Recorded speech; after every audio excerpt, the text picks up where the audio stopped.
Hey there, budget bakers. I am back again today with another budget-friendly yet delicious recipe. Today we are going to make butter biscuits. You might be thinking, Deanna, what's the difference between biscuits and butter biscuits?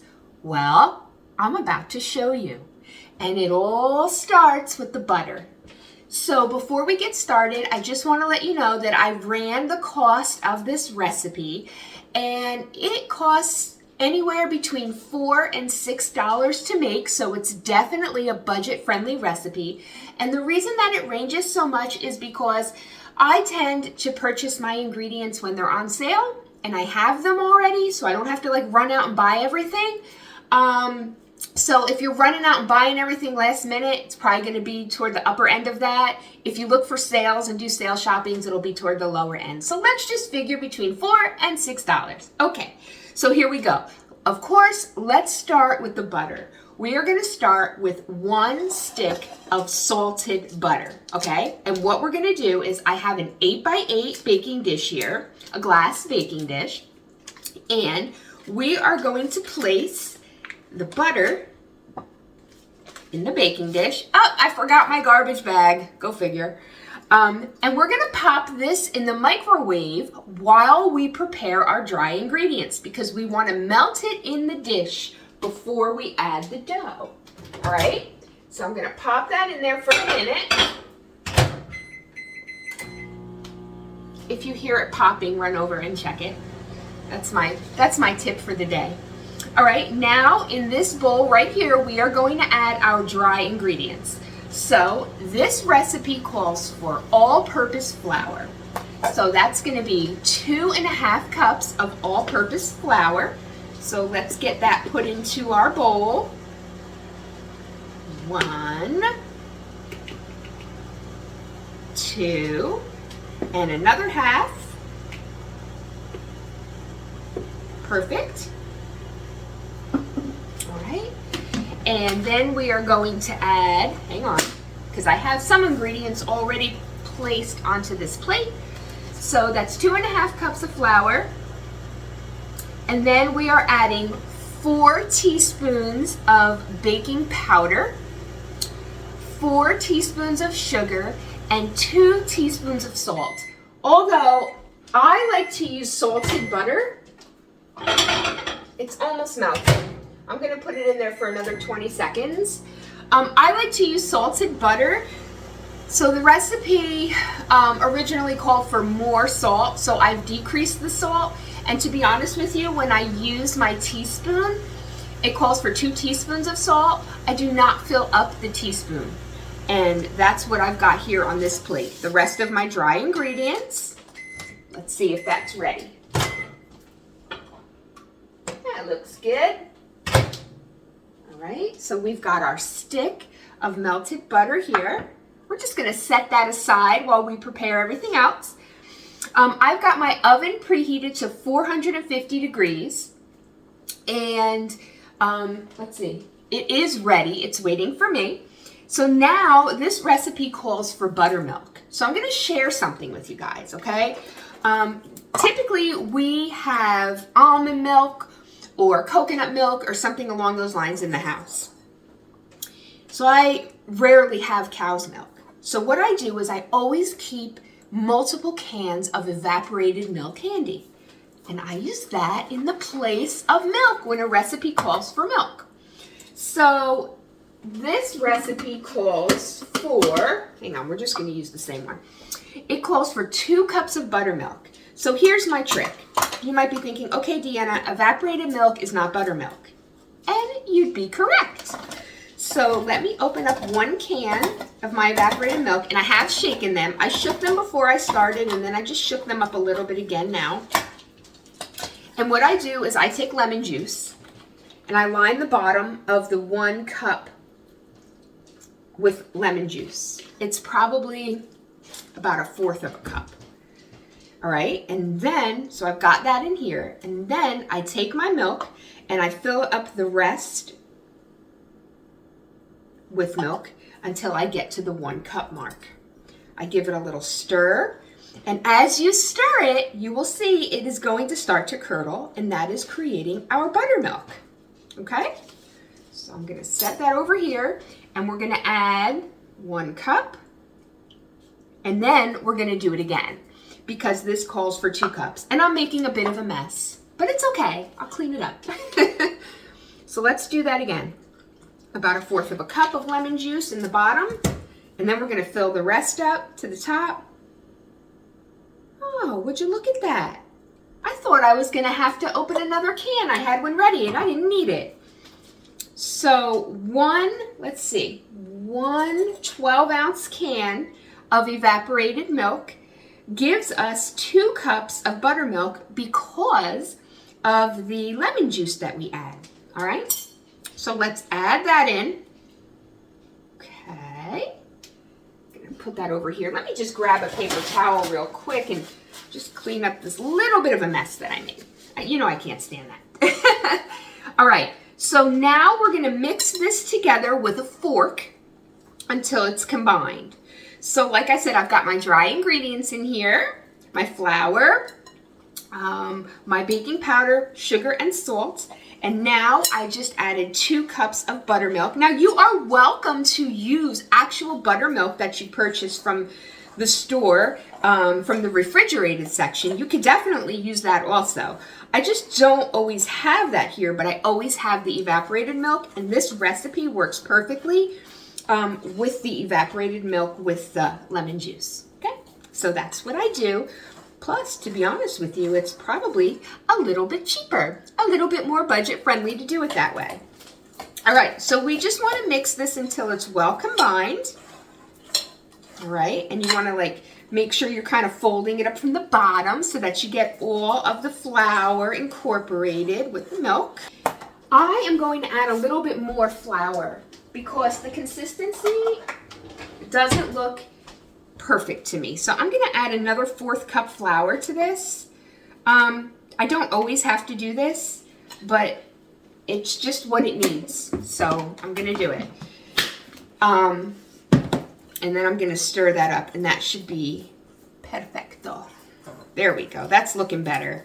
Because it's not a stiff dough, so to say, but it's not supposed to be watery either. And this definitely looks better to me.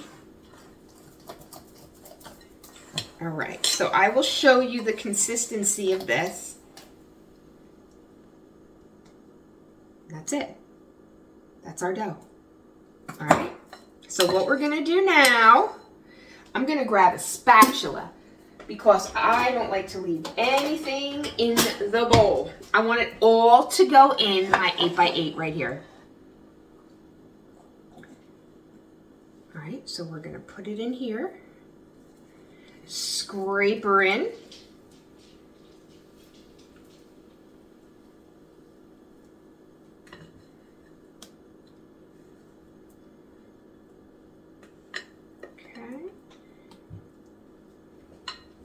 Okay, now we're going to score this into 9 pieces, 9 equal parts.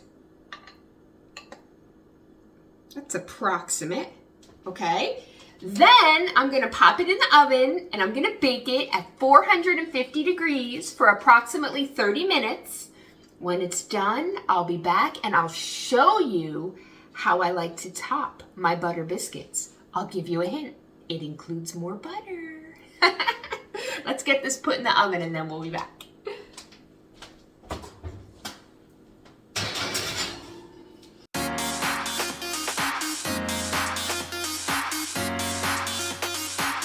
Okay, so while we wait for our butter biscuits to bake, try saying that super fast a few times, I wanted to show you something. So I don't know that I've ever mentioned this on my YouTube channel before, but I have written several cookbooks and they are available on Amazon. And the first one that I wrote is called The Ultimate Guide to Cheesecakes. And when I first wrote this book, I had no idea that it was going to become a series. So The Ultimate Guide to Cheesecakes says bake the perfect cheesecake every time. So not only is there recipes in here for cheesecakes, but there's tips and tricks how to bake the perfect cheesecake every time. Then we've got the Ultimate Guide to Cookies. Again, you've got recipes and tips and tricks. The third book in the series is the Ultimate Guide to Easy Desserts, the trick to baking the perfect dessert every time. And then the fourth one is Itty Bitty. Look at the difference in size. So this is like a pocket-sized book, and it's the Ultimate Guide to Pies, which helps you bake the perfect pie every time. So there you have it. Tips and tricks. So let me read you the back of this really quick. This is the first book, the Ultimate Guide to Cheesecakes. And by the way, I am working on another book of the series, but this one is going to be a little bit more intense. Do you find yourself spending too much money buying store-bought cheesecakes? Again, it's all about budget baking, right? Have you tried baking a cheesecake and had it sink in the center? How about those fault lines that run down the center the last time you attempted to bake a cheesecake? The Ultimate Guide to Cheesecakes offers you a way out. Learn all the best tips and tricks to make perfect cheesecakes in the comfort of your kitchen. Make a cheesecake whenever you are craving one and save money too. So that's what the books are about. It's about baking from home, saving money, giving gifts of love from the kitchen, because there's nothing better to me than like receiving a gift from the kitchen. And I know everyone may not be that way, but I am. It's how I feel, and I love baking and giving my baked goods to others because I love making people happy. That's why I have this YouTube channel. I just want to share my love of baking with others because my love of baking is real. You know, I always say, like, this is my peaceful place. Like, baking soothes my soul, and I mean it. So, thank you, everyone, for being here and for baking with me and watching my videos and showing your support with your thumbs up and your comments and watching them from beginning to end. I truly appreciate every single one of you. Now, stay tuned because we are going to be getting that out of the oven. All right, budget bakers, I have taken my butter biscuits out of the oven and I have added some extra butter to the top. Now, I have to tell you guys, they came out a little darker than usual on top. Usually they don't come out quite as tan, but I've been having some issues with the oven and I think I need to have it calibrated or something because it's just not the same as it used to be. However, I have to say that the biscuits themselves on the inside came out fantastic. So what I'm going to do, I do have a taste tester and she is ready and waiting, but it's not time yet. So I am going to actually take out one of the biscuits. So you can take a look at that. You can see the steam coming off of the biscuit. All right, now I'm going to grab a fork. And I'm going to have my little taste tester come on over. Come on over, taste tester. Be careful. And I'm going to get you a fork. Watch out. That's hot. Okay. And you can have a taste of this delicious biscuit. And you can tell me what you think. I've never had it. It's hot. Be careful. You've had butter biscuits before. Okay. This is just biscuit with butter. Okay. What do you think? Buttery goodness, huh? It tastes good. Let's and see. Buttery. Yes. That's because there's butter on the top and on the bottom. So when you prepare this dough, it is not a firm dough like other breads. It's more on the liquid side. And then as you can see though, it bakes up beautifully. And I really want to eat a piece, but it's hot. How are you even eating it? It's so hot. It's not that hot. It's not hot over there? Okay, because my piece is pretty hot. Yeah. That's good. You know what I'm going to do? I'm going to make some eggs. I'll make cheesy eggs for myself, but I know my daughter only likes regular eggs. And I am going to put egg and cheese on one of these delicious biscuits. So I hope you've enjoyed being here making butter biscuits today. Someone's enjoying them. And go bake up something good. Talk to you soon. Bye.